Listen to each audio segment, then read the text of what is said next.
This is Scott Becker with the Becker Private Equity Podcast. We're thrilled today to be joined by a brilliant leader, Stan Slovin. And we're going to talk to Stan today. Stan's both a managing director at Wells Fargo. He's built an incredible wealth management practice there, but he's also the author of a book called Better Listening. Stan's going to talk to us about what drove the writing of the book, some of the core thoughts in the book, what he was focused on this year, and a lot more. Stan, can you take a moment and just introduce yourself to the audience and tell us a little bit about Wells Fargo and about Better Listening? Sure. First of all, Scott, thank you so much for having me on Private Equity Podcast. It's great to be with you, and I'm excited for our conversation today. So I've been in wealth management with Wells Fargo and a couple other firms over the last 31 years. So I've had a chance to work with a lot of relationships in the area of wealth management, and I really got a chance to learn how important listening, not only in our industry, but in so many other industries, were as my career was developing and as I was getting more involved over the years. I realized that the listening factor was so important and was also the driving force of some of the more successful or unsuccessful areas. And that's kind of where the last few years came up in terms of writing this book, Better Listening. So that's kind of a little bit about how it started and how I got to it. And talk for a moment about this. I mean, I happen to have known Stan Slovin, who's with us today, for a long time. You happen to have incredible personal skills and are naturally a very inquisitive and great listeners. It's what makes you so attractive, both to clients that like to work with you and to colleagues and others as a person. Can better listening be learned? Can people get better at this, or is it a natural skill, almost like certain other skills are can they be taught, or is it something that's just so natural? Can you talk to us about that a little bit? Yeah, no, I think it's a little bit of a combination. Our world is busy. We're busy. We're multitasking. Our attention spans are short. Our patience is thin. The world every day, politically or economically or even culturally, there's just challenges. But there's one thing that is constantly needed, and that is we all need to be better listeners. And, some of it's from raw talent and our experience of just our personalities. And a lot of it is also from learn, because when you think about it, we love to cut others off all the time. We're constantly thinking about what we want to say while others are still speaking to us. We don't really even allow people these days to empty their buckets, to let them kind of share how they're feeling, because we have an agenda and we want to get through what we want to talk about. And this is why a lot of times we're listening to respond versus listening to understand. And that's, I think, where the learn part comes in, and how we try to transform ourselves to really push down our response mode society, or our response mode in ourselves, to like a later part of the conversation. I think that's where the learn part comes, and I'd love to share a little bit about that with you as well. And Stan, tell us more about that. Like, if you were, assume you're talking to Grace and I. Grace is our producer, who's just fantastic, and I'm interviewing you. And assume you're also for our audience. But if you were going to give a couple tips to Grace and I about getting better as a listener, where would you start? Yeah, well, the first thing, which I think for all of us, is to pause for a second. So when you're talking with others, we're just ready to jump in and respond. And that's just natural. It started when we were kids. Your parents said, hey, don't talk until you're talked to. The teacher's like, hey, you're not really listening. You're not following directions. And throughout life, this area of listening continues to be a challenge. So a process that I have found, in addition to like active listening, there's active listening, and then there's also reflective, and I'll talk a little bit more. But the process really is to first pause and to reflect what the person is saying. So like when you said to me, like, how can, myself, my producer, like that, and I would say to you, so like when you say better listening, Scott, help me understand that, because it sounds like that you would love to be a better listener, and you think that there's ways to do it. And you would say, yeah, there are ways. And I would then say, instead of responding, I would say, well, help me understand that more. And then that's the clarification. So there's the pause, there's the reflection, and then there's the clarification. Help me understand that more. Tell me more about that. How do you think that gets accomplished? And then we're all ready to respond. And this is the cool part. I think it's the cool part, and it's in the book as well. But then I throw in empathy. This is an area that I think most of us are missing in there. That this is for leaders, this is for both professional and for personal, but empathy actually shares with that person before you respond that what they're going through or what they're sharing or what they're feeling, it's common. It's not, they're not alone. So they get a chance to tell you not only what they're saying and clarifying it, but then they get to tell you how they're feeling. And then before you respond, you check in. And you're saying, okay, before we get into a couple, solutions or strategies or ideas that I want to share, what else? What else is there? And that's where you get a person to move from their surface response mode to go deeper. And this is how you have more impactful conversations, meaningful dialogue, and things like that. Does that make sense? Yes. And what you said there is so important. It's so many of us live in so many of our conversations on the very surface, and then periodically we'll go deeper with closer friends, closer colleagues, or in certain conversations where we happen to connect on it. But we also recognize that going that level deeper in a conversation is really, you remember it. It's much more meaningful and impactful. But it's so many things you've just talked about. We're so busy, we're so busy doing different things that not often do we give ourselves the time to pause, to wait, to think, what are you really thinking about? What's really in your mind? What are you really worried about? Did I understand you right? So no, I love that. I love that perspective on it. And it's a fascinating concept. And that ability to, any thoughts on this? Because you've done this incredible job. And one of the keys, you're very smart financially, but probably as much a lead to growing a great wealth management practice has been these personal skills and having people know that you're listening to their core objectives, that you care about them. What are your thoughts on sort of how people can continue to train themselves to get better at this, not because of financial benefit, but there are financial benefits to it if you become better at this. People enjoy doing business with you, but really to have a more impactful and deeper life. Any sort of thoughts on how people can get better at this so that they actually can open up themselves and also open up to other people, and if other people open up with them to develop these deeper and more meaningful relationships? Sure. No, I mean, first of all, I think about some of the great quotes. Great leaders are great listeners, but they know that their best assets, right, are the people that they are working with, they're leading or they're collaborating with. But to be a good leader, you have to be a great listener. Larry King, who I love, the great interviewer of our time, he says, I remind myself every day that nothing I say this day will teach me anything. So if that's going to be the case, I probably should start listening more.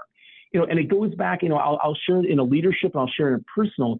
When you have leaders that are leading companies, organizations, large projects, sometimes you have to suspend your judgment about what your agenda is.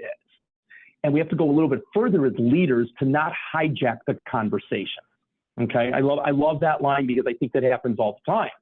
So in addition to the whole digging deeper and clarification using empathy, leaders also have to show their employees or the people that they're working with or other fellow people that they're engaged in, that it's okay for them to share. It's okay for them to have to request how that they want to be heard, or better, they also could share how they would love you as a leader to listen. And sometimes leaders don't even take the time to ask that of their employees or their organization. So they can't really get that feedback and they can't really get that understanding, in terms of that opportunity. So I think that, it's not just in leadership for professional, but for personal. A great example, you go to a dinner with a bunch of people and someone starts telling a story and you jump in to finish that story or to clarify the story. Well, after the second interruption, the person looks at you and says, you know what? Do you want to tell the story? Because they obviously want to tell it. You want to share it. And you realize that you're almost hurting that person's feelings. You're not letting them talk and finish their thoughts. And a lot of times it creates resentment or lack of a strong relationship. And I think that through these tips, these processes of pausing and reflecting, let others going deeper, you're actually not just allowing them to feel that their position is important, but you may actually learn also more about what's really going on in there, which makes it a much better conversation, a much more meaningful dialogue. And so let me ask you a follow-up question to this, because, I know that you've built a lot of deep, close relationships.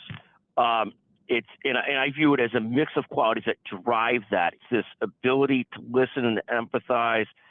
It's that ability to be unconditionally positive at almost all times. What drove you?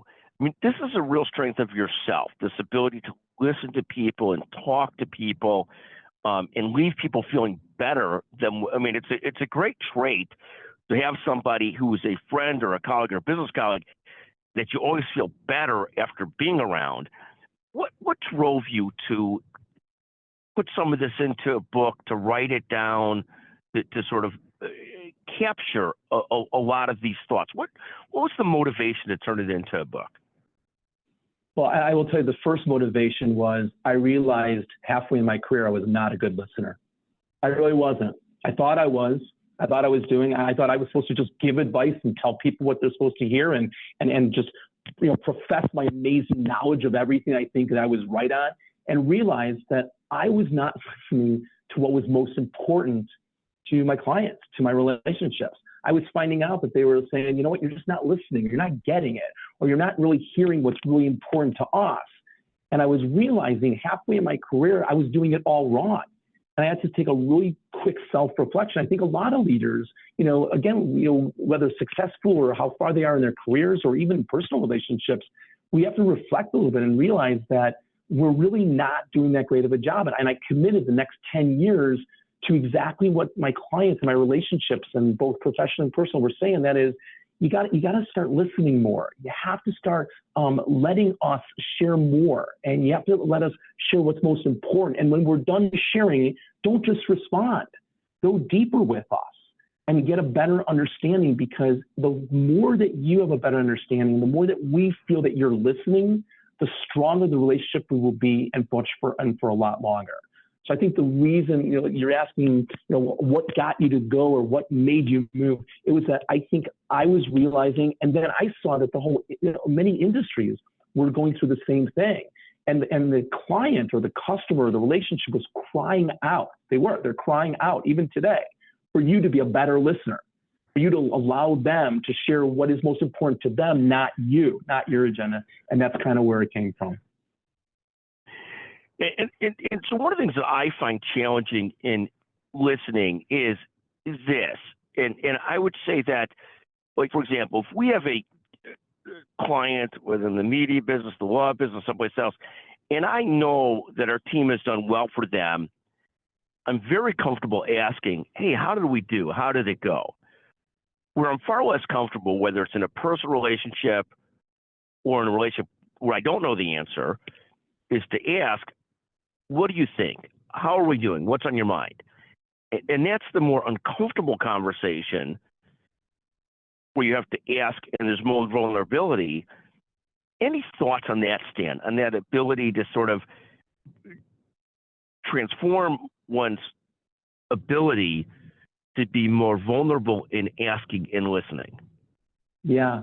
No, Scott, I will tell you that if there was a golden ticket question that maybe helped, and I'll go back to what you were saying in terms of when you're surveying or when you're going back to your your clientele or your prospective projects, and you're asking them for their feedback. One question I think would be great for your listeners is to ask them this question, and that is, what's most important to you with regard to a relationship with someone who's going to do a media or someone who's going to provide this, whatever your project is, or whatever your listeners are today, what's most important to you with regards to relationship, okay, with this person? Not me, Stan or Scott, and not your former or your previous, but moving forward. They will share what's most important. And if you listen to that, most of it's going to be communication or trust or credibility or quality or the ability to accomplish. And when you write those down, you don't just respond by saying, okay, we can do this, or this is how we do this, or this is how we did this. You're going to ask them what else is most important. You're going to get the 2 or 3 most important things that they want to accomplish that's important to them. And if you can create the whole entire relationship based on the foundation and the infrastructure of that response, I believe that a person will strengthen that relationship, close that business, or have that relationship for a much longer, because now you are creating a platform based on what is important to them, not really what is to someone else. So that's just one question. No, thank you. Right. No, if you could hit to the fundamentals of where they're at, what's most important to them, be willing to open and ask about it and listen and sort of listen without talking back or waiting, at least. So healthy. Scott, let me add one more thing to that. What happens if they say to you, you know what, I want to make sure that you have the ability to do what you say you can do, okay? We are naturally geared to then respond to them and to tell them, okay, how we can do that. But what if you added one more layer? This is where the better listening comes in and says, okay, so how does that look to you? Or define that a little bit more, or I understand what you're asking, but take me a little bit further into that. And all of a sudden they go into a 5, 10, 15-minute description of what they originally said on a surface importance to them. Now they have really shared, okay, which takes and cultivates from maybe something that they missed in the previous, what they weren't getting in their current, or what they're looking for in their next level moving up. That extra question of, help me understand that most important thing. Tell me a little bit more about that, okay? Walk me through that. That really differentiates a response mode, interview or a preview to a more deeper and more meaningful of how that relationship is going to move forward, I think. No, thank you very, very much. And Stan, let me ask you another question. Where could people find out more about the book, Better Listening? Where can they find the book if they're interested in learning more? Sure. Well, first of all, it's a great read. It's not a 600-page, so 159, so you can, bring it on a plane or a quick weekend or a fun read before going to bed. Better Listening, you can find it on Amazon.com. You can go on betterlistening.com. You could actually look at my website, betterlisteningbook.com, or email me, especially if you read it and get a chance. I love to hear any feedback and nuggets. I would love to share, if it's okay, if we have like a half a minute more, a feedback I got from a CEO that read it on a plane and came back and wrote me a review and said, hey, just letting you know, I read your book and everything, good stuff and everything, but I got to tell you, I got home at the dinner table with my daughter. I started talking to her and she asked me a question. I was about to respond when I paused. I clarified what she was saying. I asked her a little bit more. I got a little empathy in there. I even said, what else? And at the end of our conversation, she gets up and looks at me and she says, Dad, thank you for finally listening to me. So I think it's a really great little book. You can find it on Amazon and you can just look at there. But most importantly, I think it will help people in both their professional and personal life. So thanks for having me on this. Stan, I want to thank you. People could learn more about Stanford Slovin on LinkedIn or at the website that you mentioned and about the book. Stan, always a pleasure to visit with you. Thank you very much for joining us today on the Becker Private Equity Business Podcast. Thanks, Scott. Thanks for listening.